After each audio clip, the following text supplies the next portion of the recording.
আজকের আপনাদের দেখাবো সুন্দরবনের কলস ক্যাম্প। আর এই কলস ক্যাম্প দেখতে হলে আমার এই ভিডিওটা প্রথম থেকে শেষ পর্যন্ত দেখতে হবে।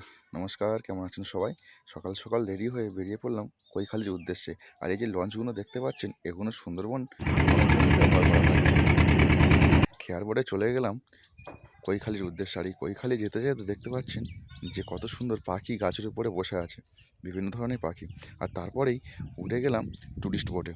আর এই টুরিস্ট বোটে উঠে যে সুন্দর দেখতে পাচ্ছেন সকালবেলার সূর্যটা কত সুন্দর উঠেছে। আর সমস্ত পর্যটকেরা সামনে বসে সুন্দরবনের মজা নিচ্ছে।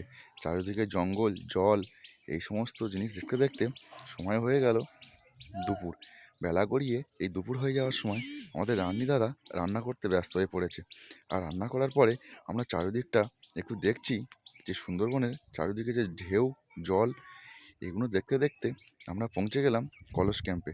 আর এই কলস ক্যাম্পে বোটটা ধরার সঙ্গে সঙ্গেই আমাদের সমস্ত পর্যটকেরা কলস ক্যাম্পে উঠছে। কলস ক্যাম্পটা দেখতেই পাচ্ছেন যে প্রকৃতি পর্যবেক্ষণ কেন্দ্র। আর এটা হচ্ছে কলস ক্যাম্পে ঢুকতেই মায়ের মন্দির। প্রথমে মাতা দর্শন করে নিলাম বনবিবি ও গঙ্গা দেবী, এবং সমস্ত পর্যটকেরা ভিতরে ঘোরাঘুরি করতে লাগলো। চারিদিকে জাল দিয়ে ঘেরা আছে, তার মাঝখান দিয়ে এই পথটা। আর আমাদের সমস্ত পর্যটকের ভাইয়েরা এই জালের পাশ দিয়েই সুন্দরবনের দৃশ্য উপভোগ করতে লাগলো। কারণ জালটা দেওয়া এই কারণেই, এই যে ক্যাম্পটা আছে, যাতে না বাঘে আক্রমণ করতে পারে বা অন্য কোনো হিংস্র প্রাণী এই ক্যাম্পের ভিতরে না প্রবেশ করতে পারে। মোটা মোটা লোহার তার দিয়ে বেড়া দেওয়া আছে। আর আপনারা কে কে সুন্দরবনে ঘুরতে এসে এই কলেজ ক্যাম্পে এসছেন, অবশ্যই কিন্তু কমেন্ট বক্সে জানাবেন।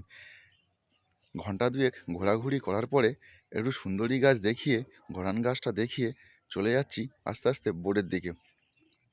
আর এখানে সবাই একটু ফটোশ্যুটও করে নিল, একটু চারিদিকটা দেখলো, এবং সবাই বলল যে কলেজ ক্যাম্পটা সত্যিই খুবই সুন্দর। আর সুন্দরবন মানে কলেজ ক্যাম্পে না আসলে মিস করা হয়ে যাবে।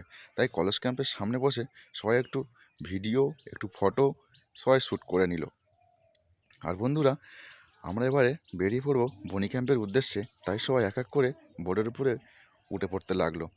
আর বন্ধুরা, আমার এই ভিডিওটা আপনারা প্রথম থেকে শেষ পর্যন্ত অবশ্যই দেখবেন। আর সুন্দরবনে এরকম আরও অনেক ভিডিও পেতে আমার এই পেজটাকে সাবস্ক্রাইব করে রাখবেন এবং বেল আইকনটি প্রেস করে দেবেন।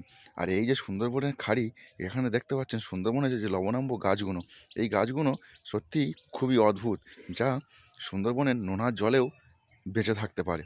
আর এই গাছের শেকড়গুলো দেখতে পাচ্ছেন যে কতটা নিচে নেমে এসছে।